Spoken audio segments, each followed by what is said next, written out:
Yon mga boss, meron akong razor dito galing sa ating TikTok shop.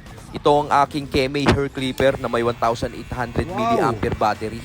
2.5 oras naman ang kanyang charging time at magagamit mo to ng 270 minutes. Ganun siya kabisa mga boss. 6,500 RPM ang motor nito mga boss at meron tong tatlong limit cams. 1mm, 2mm at 3mm. May kasama din tong isang brush, oil para sa razor, protective cover, USB cable at manual. Ito naman ang aking W-Mark hair clipper mga boss. Meron tong 5CR15 stainless steel fade blade, 7,500 RPM motor speed at 2,000 mAh naman ang kanyang battery na merong charging time na 3.5 oras na magagamit mo ng 240 to 260 minutes. LED battery power display na din to mga boss. At ito ang kanyang mga accessories. Meron tong tatlong klaseng suklay. Yung isa dito yung pwedeng pang trim. Ito yon mga boss. Tas dalawang klaseng gunting. Itong isa pang trim din mga boss. Meron din kasamang cleaning brush at tela na ginagamit sa barbershop pag nagpapagupit ka par.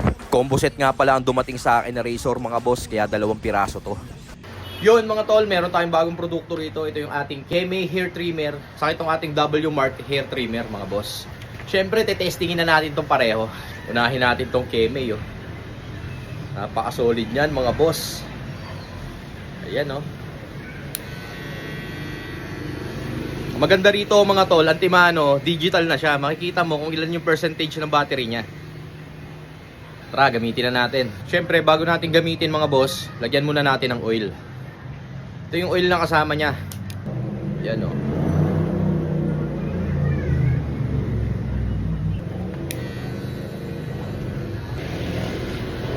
Yun oh. Kita mo ba yan par?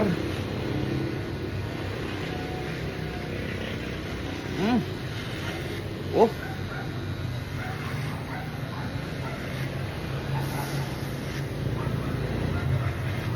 Bago ko makalimutan mga boss, meron nga pala siyang kasamang ganito. May kasama siyang tela, mga ginagamit sa barbershop.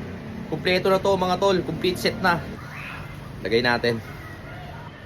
Nakalimutan ko eh. Yan.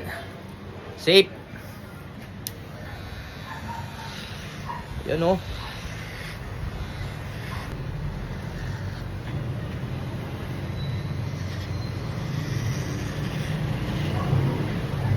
Kita nyo ba yan mga kapanalig kung gaano kasolid yan?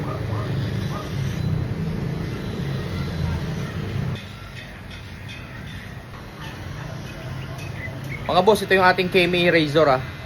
Ganda mga tol oh. Suwabing-suwabi lang oh. Napakagandang razor mga boss.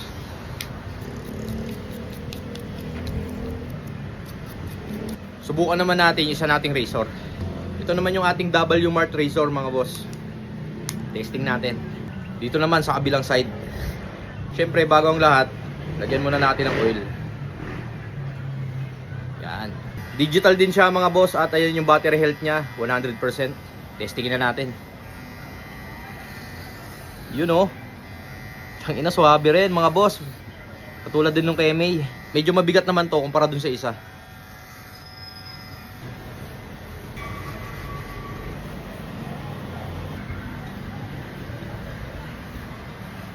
Yun oh.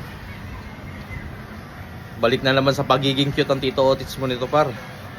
So mga boss, may kasama rin siyang panglinis. Para talagang isang set ng pang barbershop to mga boss. Kung ikaw ay nagsisimula sa pagba-barbershop mga boss, ito napakagandang produkto nito. Pag nag-check out kayo mga boss, antimano may kasamang previous na ganito. Ito yung pang trim na suklay. Tapos may gunting din na pang trim. Tapos ito yung kasamang suklay mga boss oh. At syempre itong panglinis. Yan oh. Napakagandang pang sariling gamit to mga boss. Kaya kung kursunada nyo itong produkto ko, check nyo, nasa yellow basket natin to.